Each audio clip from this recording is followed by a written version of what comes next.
De Mapas y Revolución, Diálogos Feministas, es un encuentro que arma lazos para seguir pensando nuestros feminismos en red y nos invita a reflexionar sobre el pasado, el presente y el futuro de los movimientos feministas en la región. Un podcast de la Red TAL en colaboración con Abra.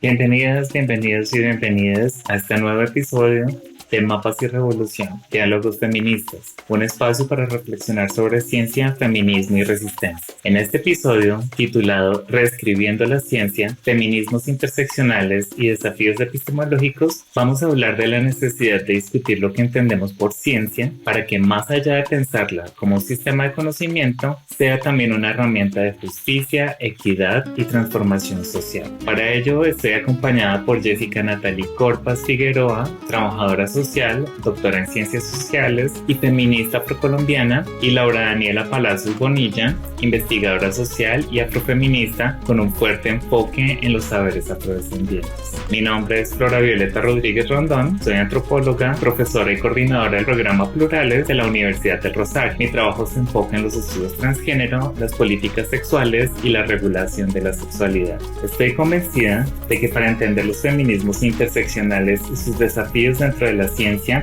debemos mirar más allá de las estructuras académicas tradicionales y pensar en lo que realmente significa desestabilizar y complejizar el conocimiento desde perspectivas críticas. Que este episodio nos impulse a repensar la ciencia y su relación con los feminismos interseccionales y que nos ayude a imaginar un futuro más justo para el conocimiento y la ciencia. Bueno, Jessica, Laura, bienvenidas. Para arrancar, quisiera preguntarles a ustedes si ustedes han evidenciado cambios en las formas de investigar para que la ciencia y la academia acompañen estos procesos del feminismo decolonial. Y buenas tardes, Flora, muchas gracias por la invitación. En efecto, hemos observado, y bueno, desde mi rol he venido observando también a nivel Latinoamérica y el Caribe, y en particular en Colombia, estos cambios en las maneras de investigar. Sin duda, la emergencia de voces diversas en la realidad y las demandas de los movimientos sociales desde los años 80 obligaron a la ciencia a mirar la realidad de otro modo. Eso ha implicado generar más reflexiones en las ciencias sociales sobre lo que significaba y significa ahora esa relación sujeto y objeto de investigación, ¿no? Dicho esto, creo que eso claramente ha dado un giro en la manera de investigar. Claudia Miranda,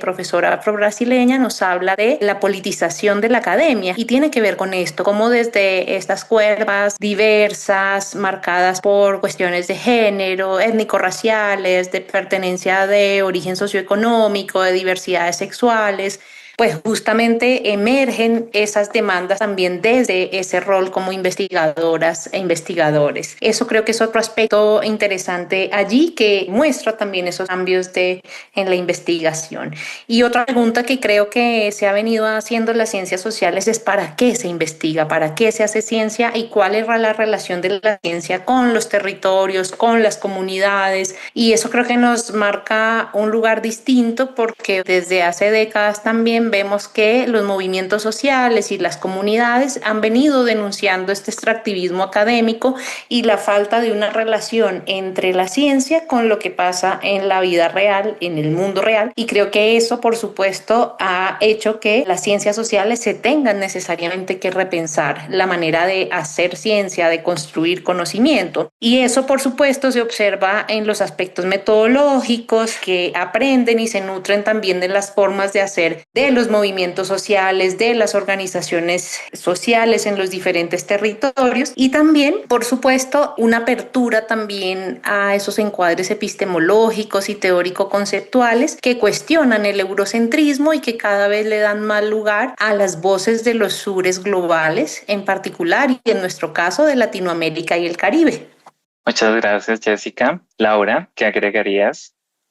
Bueno, buenas tardes y complementando lo que dice Jessy, yo creo también que durante todos estos movimientos sociales que se han venido dando y estas dinámicas que se han venido reconfigurando de acuerdo a las realidades que van sucediendo, me parece muy importante resaltar que ahora en los espacios académicos, por ejemplo, podemos ver mujeres negras haciendo doctorados, haciendo maestrías, algo que era muchísimo más difícil acceder antes y en donde, aunque faltan muchísimas cosas por hacer, ahora es mucho más común, ¿sí? Y para esto también es muy importante hacer el llamado a que no sea algo extraordinario que sucede, sino que se vuelva algo que está en la cotidianidad y que a todos nos permea. Con esto, por ejemplo, referirme a que ahora dentro de la academia se privilegia también la oralidad, la memoria colectiva, la relación del cuerpo con el territorio, las experiencias de las mujeres como fuentes legítimas de conocimiento sin necesidad de tener un título académico, pero también se hacen investigaciones, por ejemplo, como lo señalaba Jessie, desde una ética del cuidado, cuidando también las voces de las mujeres para que no caigamos en este extractivismo y también permitiendo una co-creación de conocimiento en donde hay un diálogo horizontal entre los procesos organizacionales o entre las comunidades y las instituciones. Y esto también permite llevar las investigaciones a un espacio mucho más real, mucho más aterrizado, pero también permite ver un poco cómo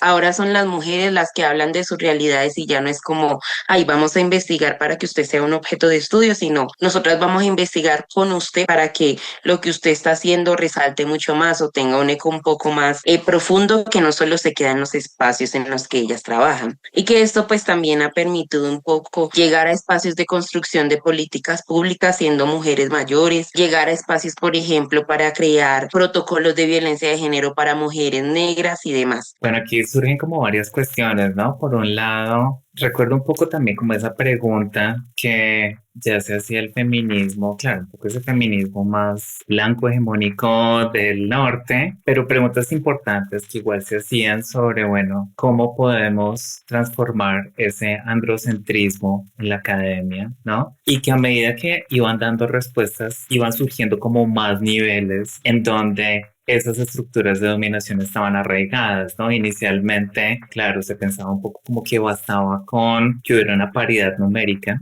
hombres y mujeres, ¿cierto? Pero las relaciones de poder persistían. Después se empezó a hablar, bueno, de pronto de revisar los marcos teóricos, los marcos conceptuales, porque la teoría misma está como reproduce muchas de estas formas de opresión. Y bueno, digamos que cada vez se va más lejos y aunque parece una tarea un poco como de nunca acabar, sí creo que es importante como eso, esas posibilidades que se han abierto y que ustedes acaban de señalar en materia de políticas de conocimiento, del estatus epistemológico que se le da a las personas en un proceso de investigación, quiénes se considera que tienen conocimiento y quiénes no, bajo esta óptica pues muy eurocéntrica, ¿no? Y bueno, pues supongo que esto seguirá siendo como un proceso, sobre todo pensándolo un poco ya desde lo de colonial, que sabemos que no es solo una cuestión de género, sino que también esto trae aparejada raza, clase, sexualidad. Seguramente será como un proceso de larga duración, digámoslo así. En ese sentido, yo quisiera preguntarles cuáles creen ustedes que son como las acciones más urgentes, digamos que en un futuro cercano, para que la ciencia sea más inclusiva, más para que dé lugar a más voces, para que se transformen un poco esas desigualdades que persisten incluso en ámbitos sutiles. Quisiera como resaltar un par de estas acciones urgentes y tiene que ver con profundizar esas estrategias y acciones para mitigar esas brechas de género, de clase, socioeconómica, étnico-raciales y territoriales en los procesos de educación, formación e investigación. En tanto las niñas, las jóvenes y las mujeres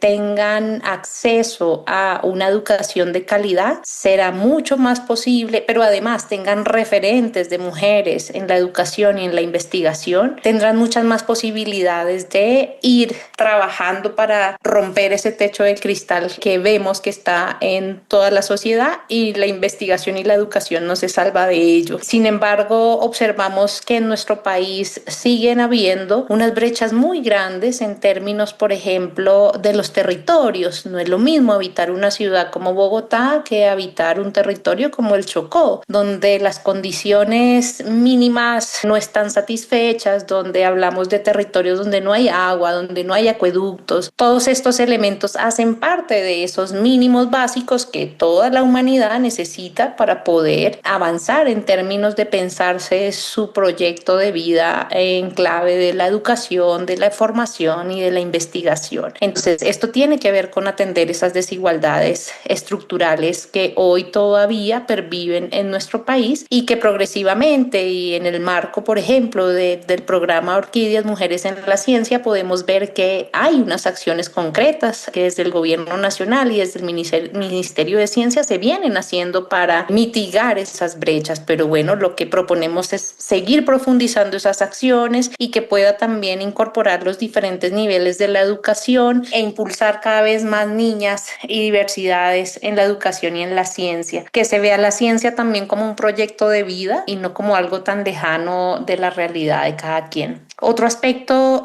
más específico en la investigación es justamente consolidar más grupos de investigación con mujeres y diversidades étnico-raciales que impulsen también acciones de justicia epistémica donde haya cada vez más presencia afrodescendiente, indígena, de poblaciones campesinas, de poblaciones que habitan en estos territorios racializados y por supuesto de diversidades sexuales también racializadas, ¿no? Porque creemos que en ese punto hay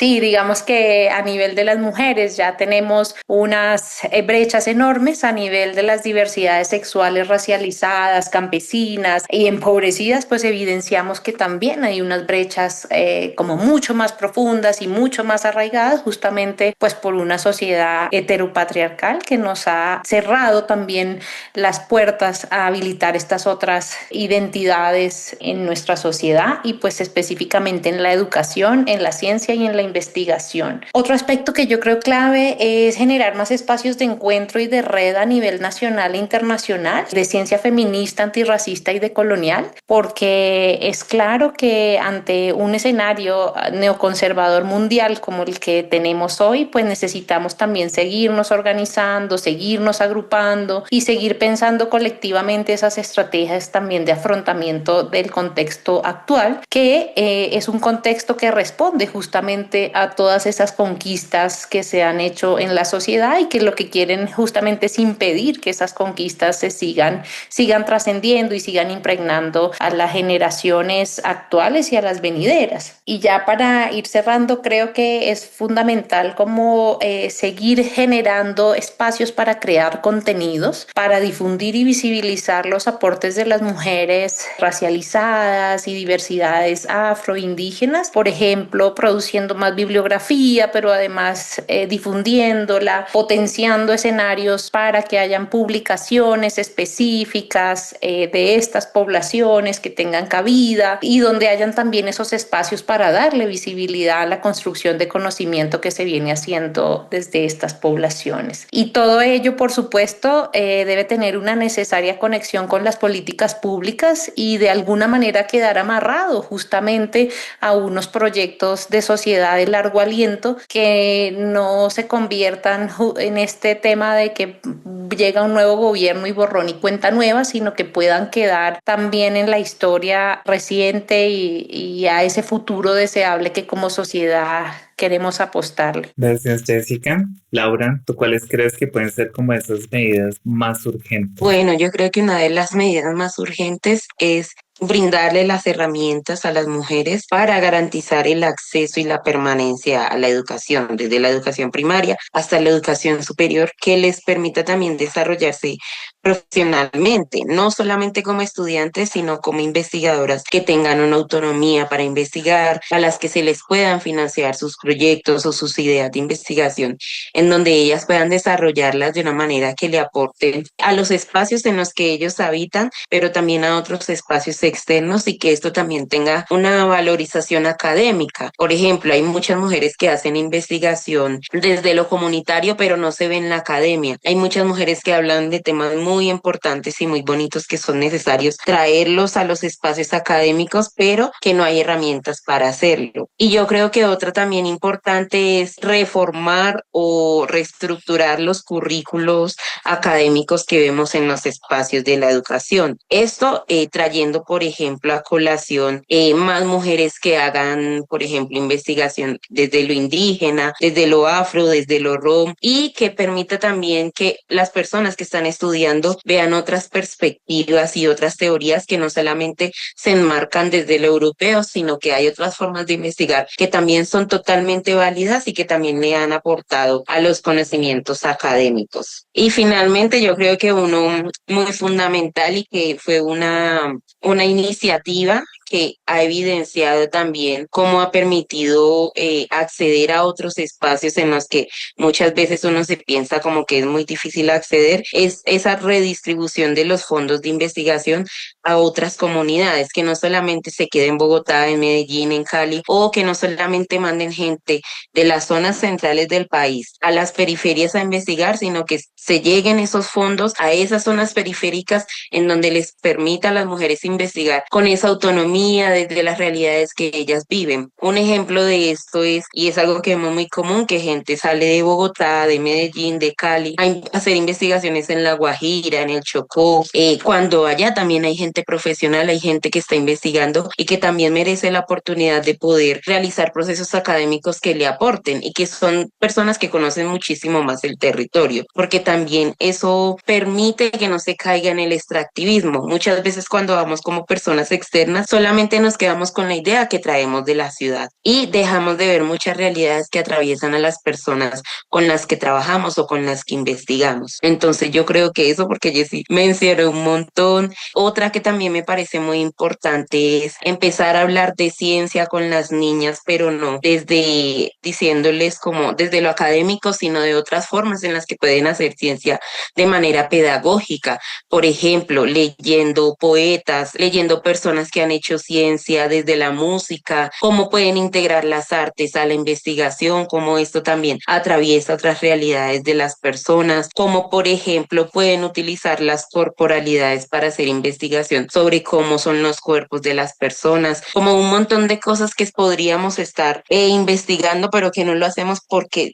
creemos que se desenmarca de lo académico. Entonces eso. Bueno, muchas gracias a las dos. Yo creo que ustedes aquí acaban de trazar todo un programa o todo un plan de, no sé, fortalecimiento, descolonización, despatriarcalización de la ciencia en Colombia. Son como iniciativas bien potentes que abarcan tanto lo educativo en múltiples niveles, ¿no? Tú mencionas, Laura, desde las mismas pedagogías que se emplean para la formación científica, los currículos que son tan importantes. Jessica, tú lo que mencionas también un poco, la forma como se estructura los espacios científicos, los grupos de investigación, ¿no? Y también estamos hablando aquí, por supuesto, de realidades materiales, ¿no? Realidades que si no hay recursos, pues es muy difícil impulsar, digamos, este tipo de iniciativas. O si esos recursos, como ustedes mencionan, se quedan como en el centro, en Bogotá, en Medellín, como en estas ciudades que suelen atraer poco estos recursos porque también se las considera como las grandes productoras de conocimiento, ¿no? Esto aquí también yo creo que nos lleva, obviamente aquí no podemos como clausurar este tema, hay mucha tela por cortar, pero sí nos deja muchas preguntas sobre qué consideramos conocimiento, desde quién y qué importancia tiene en el mundo académico, porque también muchas veces se habla sobre la apertura a otras formas de conocimiento, pero esos conocimientos son considerados más locales, menos universales, digamos que menos abstractos, más específicos, y bueno,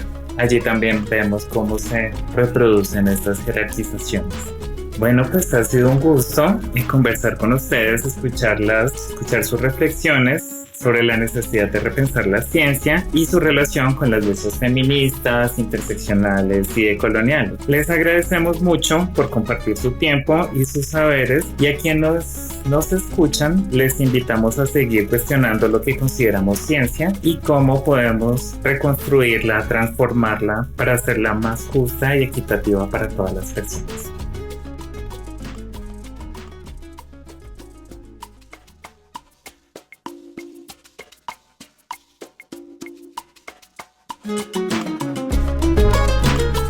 Te invitamos a escuchar el próximo episodio de Mapas y Revolución, Diálogos Feministas, para seguir pensando nuestros feminismos en red. Un podcast de la Red TAL en colaboración con Abra.